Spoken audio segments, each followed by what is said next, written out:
hombre que vivió tan cerca del Señor Jesús, que lo conoció tan bien,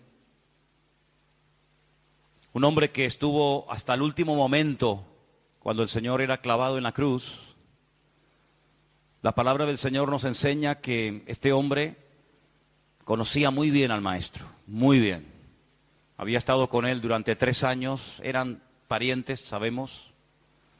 Un hombre que en ningún momento preguntó, ¿seré yo, Señor? ¿Se acuerdan? La última cena, cuando el Señor dice que uno de sus discípulos le iba a traicionar. Él en ningún momento dice, ¿seré yo? Pedro sí lo preguntó, y Santiago, y Tomás, y Felipe. Pero él nunca dijo, ¿seré yo? Porque él sabía que él no iba a ser.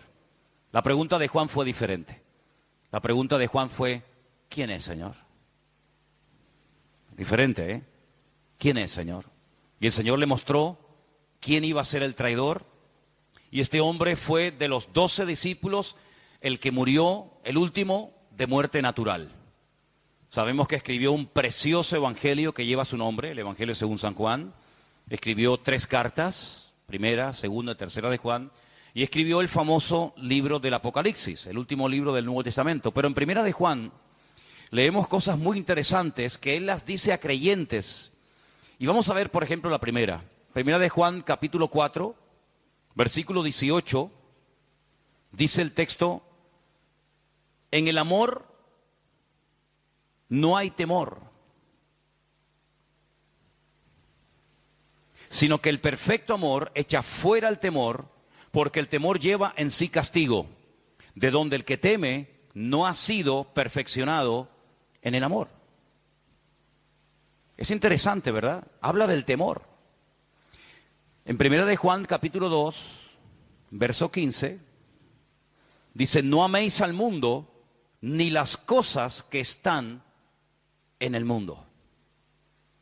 Primera de Juan 1, verso 6, dice, si decimos que tenemos comunión con Él y andamos en tinieblas, mentimos y no practicamos la verdad.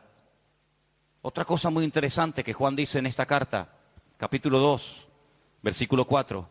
El que dice yo le conozco y no guarda sus mandamientos, el tal es mentiroso y la verdad no está en él. Uno más. Primera de Juan 2, verso 9. El que dice que está en luz y aborrece a su hermano, está todavía en tinieblas. Todas estas palabras, todos estos versículos que hemos leído fueron dirigidos a creyentes. Sabemos que Juan le escribió fundamentalmente a creyentes. Creyentes que vivían con una presión social y religiosa y espiritual tremenda, y que en aquel tiempo ya comenzaban a levantarse herejías y falsas doctrinas que querían tirar por tierra las enseñanzas del Maestro. Pero me llama la atención que él dice que en el perfecto amor no tiene que existir temor. Es decir, son dos cosas opuestas. Es como el sol y la luna, el día y la noche, la sal y el azúcar. Dice que en el perfecto amor no puede haber temor. Pero Juan da a entender como que hay creyentes que todavía siguen teniendo miedo. No debería de ser así, ¿verdad que no? Pero la cruda realidad es que hay creyentes que hoy en día viven y tienen miedo. Pero no me refiero miedo a cosas. Como decía el jueves aquí, ¿no? Johnny, que tenía miedo a algunas cosas o tuvo miedo a algunas cosas. Sino que lo peor en algunos casos es que hay creyentes que no solamente le tienen miedos a cosas, sino que le tienen miedo a personas. Hay gente que le tiene miedo al que le paga el sueldo, al patrón, al jefe. Hay gente que le tiene miedo al pastor. Ustedes no, ¿verdad? Hay niños que me tienen pánico. Claro, si les asustan a ustedes, madres, diciéndoles, pórtate bien que llamo al pastor, el niño cuando viene el pastor parece que viene el conde Drácula a comérselo, ¿verdad? Y los niños se transforman y se quedan quietos porque viene el pastor, viene el coco. Pero la Biblia nos enseña que un verdadero creyente no tiene que tener miedo de nada ni de nadie. ¿Cuántos dicen amén? Porque dice que el Espíritu de Dios que habita y que mora en nosotros no produce ese temor. Luego, si el Espíritu Santo que mora, que vive en nosotros, no produce temor, sino todo lo contrario, ¿cómo es posible que a veces haya gente que se llaman cristianos, que vienen a la iglesia hace años, que conocen la palabra del Señor, que han nacido de nuevo y todavía tienen temor, todavía tienen miedo de cosas y de personas? Llámese pastor, llámese jefe, llámese madre, llámese padre, llámese vecino o llámese como se llame. Después vamos a ver por qué hay algunas cosas que no son normales en la vida de algunos creyentes, pero la realidad es que se siguen dando. No solamente casos de temor, sino que hemos leído en el capítulo 2, verso 15, que en aquellos tiempos y hoy en día había y hay creyentes que todavía tienen apego a las cosas del mundo. Juan es muy categórico en esto, él no claudica, él no dice, bueno, eso es una cosa leve, es una cosa de poca importancia, sino dice, no améis al mundo, ni las cosas del mundo. Pero la realidad es que hay creyentes que todavía siguen amando ciertas y determinadas cosas del mundo. Y ahí usted póngale lo que quiera. Ponga usted el nombre que quiera y no voy a decir yo nada para que nadie se sienta aludido ni vaya a pensar que yo me estoy dirigiendo a esta persona o a aquella persona. La realidad es que todavía hay creyentes que siguen amando ciertas y determinadas cosas del mundo. Cuando él dice y las describe que si alguno ama al mundo, el amor del Padre aún no se ha perfeccionado en ese creyente. Y dice, todo lo que hay en el mundo, no dice lo que hay en el mundo, y podría uno decir, bueno, sí, pero esto no. No, dice todo. Todo lo que hay en el mundo, versículo 16. Y él lo resume en 3 palabras. Los deseos de la carne, los deseos de los ojos y la vanagloria de la vida no provienen del Padre, sino del mundo. Y el mundo pasa y sus deseos. Pero el que hace la voluntad de Dios permanece para siempre. No debería de haber temor en la vida de algunos creyentes, pero los hay. No debería haber apego, ni atracción, ni amor por el mundo y sus cosas, pero a veces lo hay. No deberían, como hemos leído en capítulo 1, verso 6, haber creyentes que todavía andan en tinieblas, porque dice la Biblia que somos hijos de luz. ¿Cuántos dicen amén? Pero la realidad es que a veces hay creyentes que hay un poco de tinieblas y un poco de luz en su vida. Y no pueden compartir una cosa con otra, porque decíamos el otro día, ¿qué comunión puede haber un creyente con un inconverso? Ninguna. ¿Qué comunión puede haber entre Cristo y Satanás? Ninguna. ¿Y qué comunión puede haber entre la luz y las tinieblas? Ninguna. Pero la realidad es que a veces hay creyentes que todavía hay áreas de su vida, llámese pensamientos, llámese emociones, llámese recuerdos, lo que usted quiera poner ahí, que todavía tienen áreas de su vida en tinieblas. Esa es la cruda realidad. ¿Debe ser así? No. Pero que los hay, los hay. Áreas de la vida de creyentes que todavía están en tinieblas. Capítulo 2, verso 4, leímos que hay creyentes, no solamente de la época de Juan, sino en la actualidad, que no guardan, que no cumplen, que no practican la verdad que han oído. ¿Y cómo puede hacer eso? Bueno, hermanos, porque cuando usted se convierte al Señor, el Señor no anula su voluntad. ¿Cuántos dicen amén? Usted no se convierte en un autómata, en un robot. Ahora ya no puedo decidir si voy por la derecha o voy por la izquierda, si obedezco o me rebelo. No, su voluntad sigue estando ahí. Y hay momentos en los que la voluntad, el ego, predomina sobre los impulsos del Espíritu, los deseos del Señor. Y a veces usted hace más su voluntad, hacemos a veces más nuestra voluntad que en el fondo la voluntad de Dios. ¿Debe ser así? No. Hay ejemplos en la Biblia de que la voluntad de Dios es que rindamos 100% nuestra voluntad al Señor. Por supuesto que los hay. Pablo decía, ya no vivo yo. Por ejemplo, un versículo, ¿no? Más vive Cristo en mí. El mismo Señor Jesucristo en el huerto de Getsemaní dijo que no se haga mi voluntad sino la tuya. Ejemplos todos los que usted quiera. Pero la realidad, ¿cuál es? Que muchas veces hacemos nuestra voluntad y no hacemos la voluntad de Dios. Y a veces no hacemos la voluntad de Dios porque a veces hay creyentes que ni se preocupan en saber cuál es la voluntad de Dios. Imagínense, terrible. Hemos leído en el capítulo 2, verso 9, que en aquellos tiempos y hoy en día, por supuesto, hay creyentes que aborrecen a ciertas y determinadas personas, incluso a otros hermanos. Porque que usted tenga un rechazo por gente del mundo, hasta ahí lo puedo entender. Pero que usted aborrezca a otro hermano suyo en la fe, la Biblia dice que el que hace eso no ha conocido a Dios. Porque Dios es amor. Entonces la realidad es que hay creyentes que andan todavía en tinieblas, que no practican totalmente la verdad, que no guardan los mandamientos del Señor, que andan en tinieblas, que tienen temores, que aborrecen a su hermano. ¿Y todo esto por qué? ¿Por qué se dan todavía, después de años, estas características negativas en la vida de algunos creyentes? ¿Por qué? ¿No causa esto dolor? ¿No causa esto mal testimonio y tropiezo a otras personas? Pues claro que sí, hermano, ya lo sabemos. ¿No piensan ustedes que cuando una persona dice que es creyente, los primeros que te observan son los más allegados a ti, llámese padre, madre, hermanos, vecinos, compañeros de trabajo, y basta que hagas una cosa mala, has hecho 100 buenas, pero no te dicen nada, no las reconocen.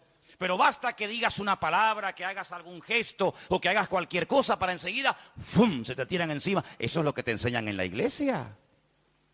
Y tú eres la cristiana. Ay, hermano, están con la escopeta cargada. 100 cosas buenas, nadie dice nada. Basta que contestes mal o que digas cualquier lamento. Hasta tu propia madre, tu propio padre, un hermano en Cristo, que tenía que decir, bueno, hoy por ti, mañana por mí. No te preocupes que tendremos a más de uno recordándonos que en ese momento no actuamos correctamente, no dijimos lo que teníamos que haber dicho, miramos lo que no teníamos que haber mirado, etcétera, etcétera, etcétera. A veces hay creyentes que le hacen muchos favores al diablo, Yo me acuerdo que una vez una hermana dijo, hermano, no hace falta que me condene y me recuerde mis errores porque ya hay uno que me lo recuerda continuamente. No hace falta que usted le ría la gracia al enemigo. Ya tenemos todos al acusador. Pero la pregunta es, ¿por qué en la vida de los creyentes todavía se pueden manifestar estas características malas de las cuales hemos hablado? Bueno, primero, tenemos que tener en cuenta lo siguiente. Una cosa es que nosotros hayamos nacido de nuevo y otra cosa es que estemos creciendo y madurando en el Señor. Son dos cosas completamente diferentes. Usted puede haber aceptado al Señor, entregado su vida a Él. Ahora tu nombre está escrito en el libro de la vida. Eres un hijo de Dios. Pero eso no significa de que tú estés madurando, de que tú estés creciendo. Y podríamos aquí pararnos y hablar horas poniendo ejemplo tras ejemplo. Incluso hasta de iglesias enteras que no habían madurado para el tiempo que tenían. Es decir, lo que ellos decían que eran no coincidía con lo que ellos hacían y practicaban en más de una ocasión. Y siempre volvemos al ejemplo habitual y más común, la iglesia de Corinto. El apóstol Pablo en el capítulo 1 dice, hermanos, nada os falta en ningún don. Hablaban en lenguas, profetizaban, tenían aparentemente palabra de sabiduría, palabra de ciencia. El poder de Dios se movía. Pablo no cuestiona la credibilidad, la autenticidad de los dones. No dice, eso no es de Dios, eso no es de Dios. No, él no cuestiona, él pone orden en los dones que se estaban utilizando mal. Pero él no duda de la autenticidad de los dones. ¿Me explico? Él no dice, esas lenguas que ustedes están hablando, esos mensajes que ustedes interpretan, esas profecías que se oyen en los cultos, eso no es de Dios. Prohíbo categóricamente como apóstol y fundador de la obra que esos mensajes se sigan dando. No van por ahí los tiros. Sino que él dice, hágase todo decentemente y con orden. Él no pone en duda los dones. El problema es que las personas que estaban siendo utilizadas en algunos de estos dones no estaban dando testimonio. Y lo vemos en el capítulo 1 diciendo gracias a Dios por los dones, por todos los dones que se manifiestan en la iglesia. Pero en el capítulo 3 dice a los hermanos, me han informado, la familia, los hermanos de Cloé, me han informado que entre vosotros hay divisiones y murmuraciones y celos y envidias y grupitos. Y yo soy de Apolos y yo soy de Cefas y yo soy de Pablo y yo soy de Cristo. Y uno dice, ¿cómo es posible que una iglesia tan usada, tan bendecida, al mismo tiempo fuera tan carnal? Bueno, porque eran creyentes, pero les faltaba madurez, les faltaban crecimiento. ¿Reconoce usted, reconocemos nosotros en el día de hoy que nos falta todavía mucho por crecer y por madurar en el Señor, sí o no? Seríamos unos orgullosos si dijéramos, no, yo no necesito ya nada, yo ya estoy ya perfecta. Entonces, ¿qué hace aquí? Vayas al cielo.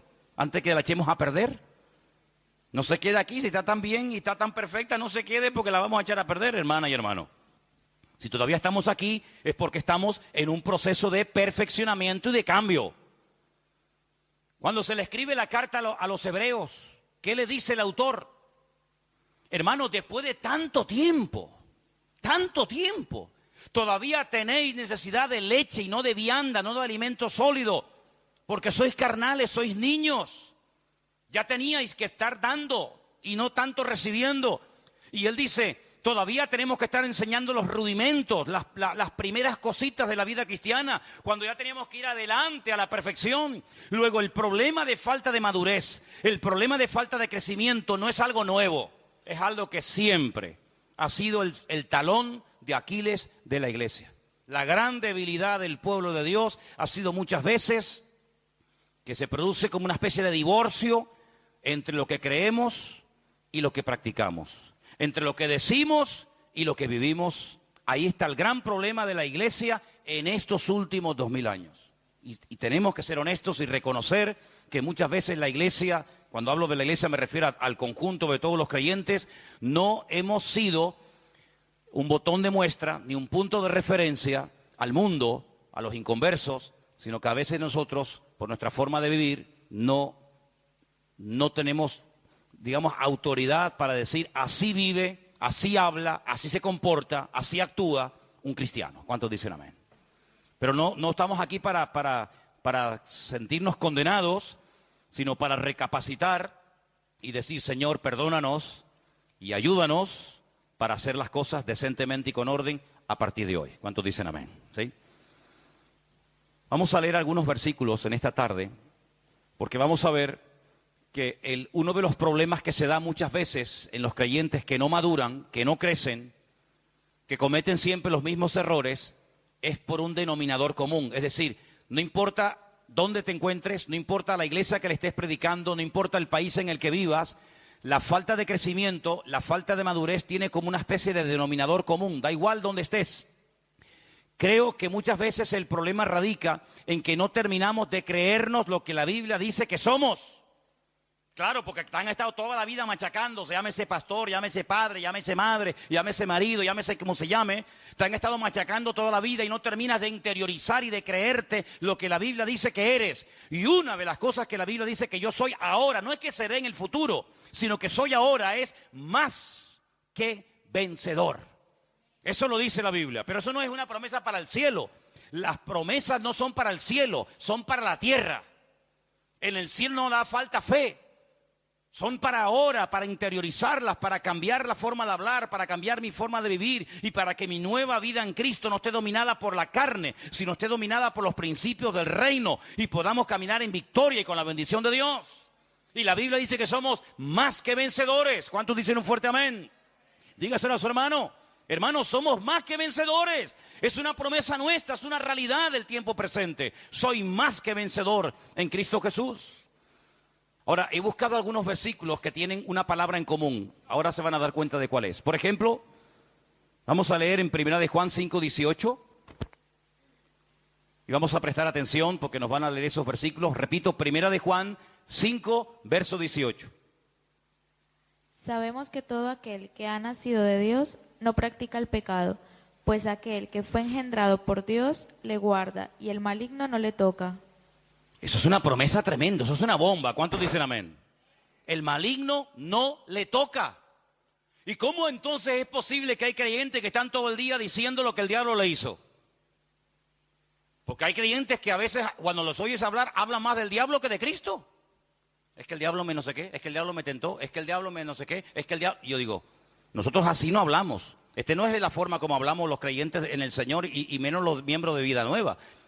Nosotros no estamos haciéndole propaganda al enemigo, lo que me hizo, porque la Biblia dice que el maligno tiene la orden de parte del Señor de no tocarnos. ¿Cuántos dicen amén? Ay, pero entonces hay creyentes que caen y tropiezan y pecan. Ah, porque se habrán separado del Señor, porque habrán bajado la guardia, porque no andan conectados con la fuente. Pero si usted está conectado al Señor, si usted ora cada día, si usted hace la voluntad de Dios, si usted no le da lugar al diablo, el diablo no puede tocarlo. Porque la Biblia dice que mayor es el que está en nosotros que el que viene contra nosotros. Entonces, cuando usted ve por ahí a un creyente que no anda correctamente, que anda torcido, que da mal testimonio, dice, porque bajó la guardia, porque la Biblia dice, no deis lugar al diablo. Y cuando usted le da lugar, él lo toma. Pero la promesa del Señor es que si usted está agarrado a la fuente, agarrado al Señor y a su palabra, el maligno no le toca. ¿Cuántos dicen amén? Diga conmigo, el maligno no me puede tocar, porque el Señor está conmigo. Dígalo otra vez, el maligno, el diablo, no me puede tocar, porque el Señor está conmigo. Así es, interiorice y practique y diga esa verdad, porque lo que creemos tiene que salir por la boca. Así de claro, dice que con el corazón se cree para justicia, ¿sí? Pero con la boca se confiesa que salvación. Hay que confesar lo que tenemos aquí adentro, que salga por la boca, que el diablo lo oiga. El diablo no lee los pensamientos, el diablo no sabe lo que usted está pensando en su mente, en su corazón, pero suéltelo por la boca para que él lo oiga y tiemble y salga corriendo en el nombre de Jesús. Primera de Pedro 1:5, mire qué versículo tan tremendo. ¿Qué dice? Que sois guardados por el poder de Dios mediante la fe, para alcanzar la salvación que está preparada para ser manifestada en el tiempo postrero. La palabra que usted va a escuchar en estos versículos que van a estar leyendo ahora es la palabra guardados, protegidos. El maligno no nos puede tocar porque estamos guardados, protegidos por el Señor. Ahora dice que la fe que Dios nos ha dado nos guarda. Es como una muralla que nos protege de los ataques del enemigo. Porque dice la Biblia que la fe es el escudo, ¿sí o no? Efesios capítulo 6. Sobre todo, tomad el escudo de la fe. ¿Para qué? El mismo versículo lo dice, para que podáis apagar todos los dardos de fuego del maligno. Cuando usted baja el escudo, ahí le golpea al diablo. Pues no lo baje, no lo levante, no lo tumbe, levántelo y proclame la fe que tiene. Proclame las promesas del Señor. Y dice que la fe que Dios le ha dado nos ayuda a combatir, nos ayuda a contrarrestar los ataques del maligno y nos guarda del maligno y nos protege. Judas, la carta de Judas que está antes del libro de Apocalipsis, es una carta muy chiquita, solamente tiene versículos, no tiene ni un capítulo. Vamos a leer dos versículos, el 1 y el 24 de Judas. 1, Judas 24 también. Judas, siervo de Jesucristo y hermano de Jacobo, a los llamados, santificados en Dios Padre y guardados en Jesucristo. ¿Guardados en quién estamos guardados? Jesucristo. ¿En quién estamos guardados, escondidos? ¿En quién? En Jesucristo. Amigo. Cuando usted quiere guardar algo, pero algo de valor, ¿dónde lo pone? No lo diga porque si lo dice ya no tiene gracia. Pero las cosas de valor se guardan en lugares seguros. Y cuando la gente tiene algo que ya vale mucho, a veces hay gente que va a un banco y alquilan una cajita de esas de seguridad y guardan las joyas o guardan lo que sea en un lugar seguro. Bueno, ¿dónde nos ha guardado Dios a nosotros? En Cristo. Dice que nos ha metido en Cristo, nos ha guardado en el Señor, nos ha guardado en nuestro Dios, para que el maligno no se pueda meter con nosotros. ¿Qué te parece, amigo? Guardados en Cristo. ¿Usted cree que el diablo nos va a sacar de Cristo? ¿Usted cree que el maligno puede venir y sacarnos de Cristo cuando Cristo que dice que está escondido con Cristo en Dios? Imposible. Estamos guardados sobrenaturalmente por la mano del Señor. Y el último texto, Apocalipsis 3:10. Escuche este versículo, es muy bueno y muy actual. Por cuanto has guardado la palabra de mi paciencia, yo también te guardaré de la hora de prueba que ha de venir sobre el mundo entero para probar a los que moran sobre la tierra. Si usted guarda, si usted cumple, si usted practica la palabra de Dios, el Señor se compromete a guardarlo y a protegerlo a usted en paz y en seguridad. Eso dice la Biblia. Es algo recíproco. Usted cumple la palabra, el Señor cumple la suya. Usted guarda los mandamientos del Señor, el Señor le guarda a usted. Luego, en estos versículos que hemos leído, la palabra en común es guardar, guardar, guardar, proteger, con toda seguridad, con la garantía de que el Señor nos va a proteger y nos va a guardar. Por eso, cuando hemos leído los primeros versículos de creyentes que tienen temor, creyentes que no practican la verdad, creyentes que no guardan la palabra, que viven en tiniebla, creyentes que aborrecen a su hermano, es porque no están bien delante de Dios. Porque cuando una persona está bien delante de Dios, se nota. ¿Cuántos dicen amén? El otro día cuando fuimos a ver al hospital a nuestra hermana Carolina, Una de las cosas que a mí particularmente me llamó la atención de todo lo que nos dijo es, cuando oran por mí, al momento lo noto. Así nos dijo, ¿verdad? Y así nos enseñaba los pelos de punta. Cuando oran por mí, al momento lo noto. Bueno, yo puedo decir que cuando yo he salido de viaje, cuando ustedes han orado por mí, yo también lo noto. Pero no se pongan tontitos ni orgullosos, porque también les digo que cuando no oran, también lo noto. Les digo las dos cosas. Cuando ustedes oran por mí, yo lo noto. Pero cuando no oran, también lo noto. Así que si me quieren ver bien, oren por mí, porque ustedes van a ser los primeros en darse cuenta si están orando o no están orando. De hecho, hay personas hoy en día en las congregaciones que no son muy espirituales, no son gente muy comprometida, no llevan una vida totalmente como tienen que llevarla, pero hay tanta gente orando por ese muchacho, hay tanta gente orando por ese chico, hay tanta gente orando por esa familia que se mantiene, pero gracias a las oraciones, gracias a que lo están apuntalando con las oraciones, pero hermano, no dependa de las oraciones de los demás, de las del pastor, de papá, de mamá, sino dependa usted de su propia relación con Dios.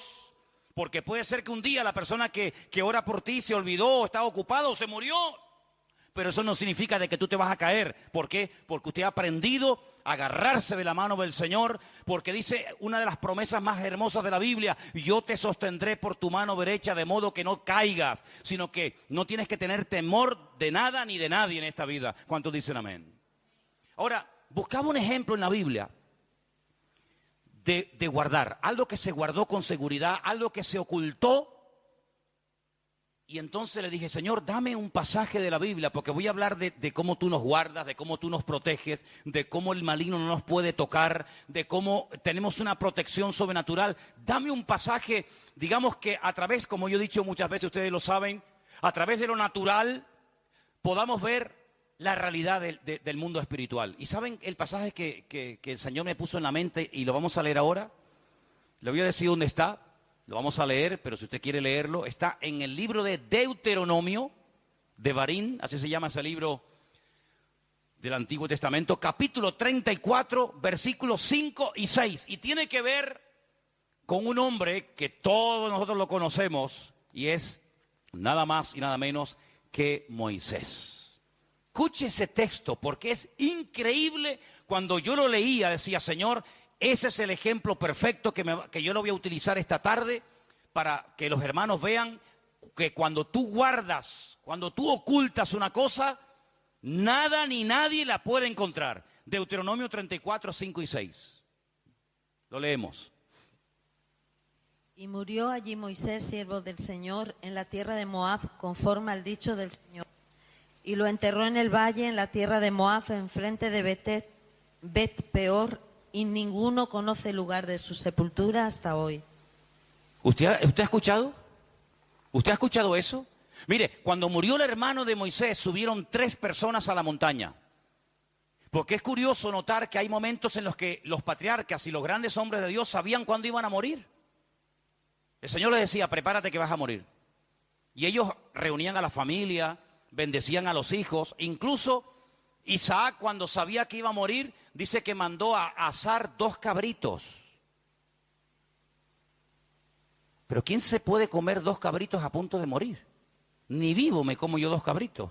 Imagínense una persona en el lecho de muerte y le hacen 2 cabritos. Ahora murió a gusto, Murió a gusto el Isaac.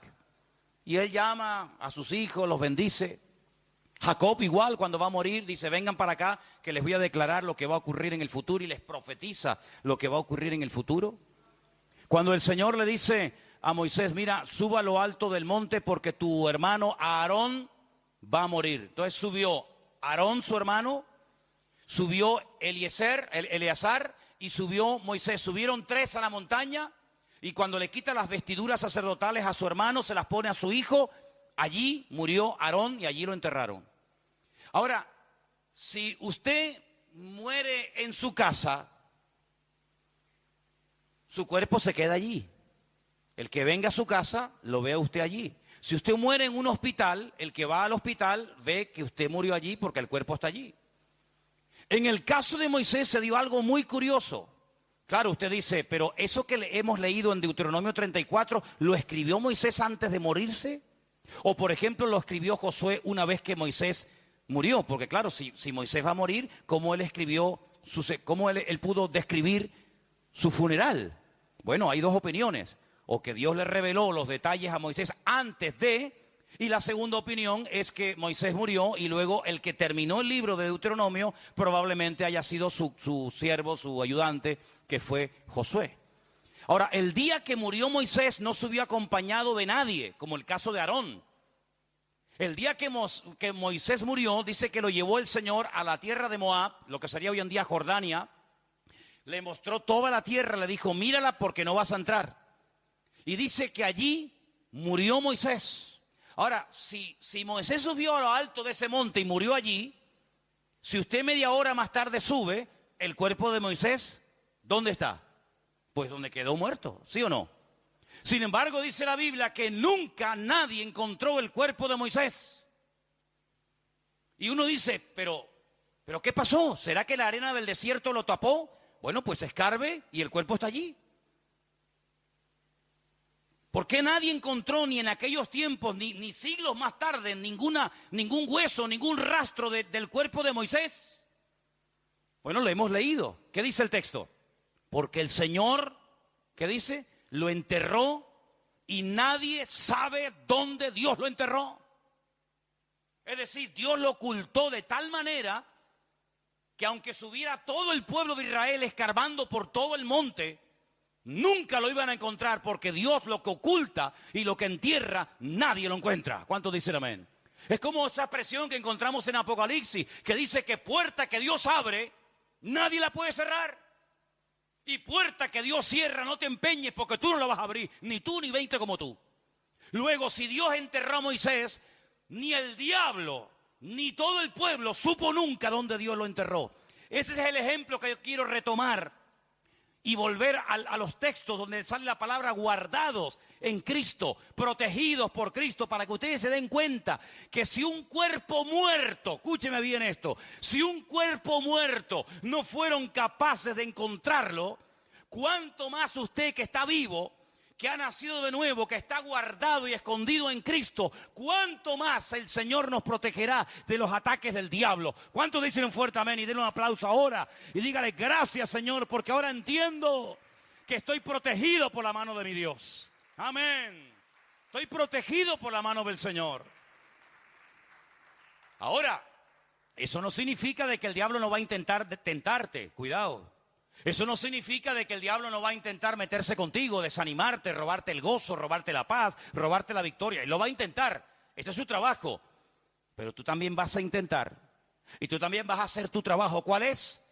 Interiorizar las verdades, pero no solamente oírlas y decir, amén. Si me preguntan dentro de 3/4 de hora de qué se habló hoy en la iglesia, bueno, que estamos protegidos por el Señor, que a pesar de que podemos tener temor y amar a veces al mundo y esto y lo otro, pero estamos protegidos por la mano del Señor.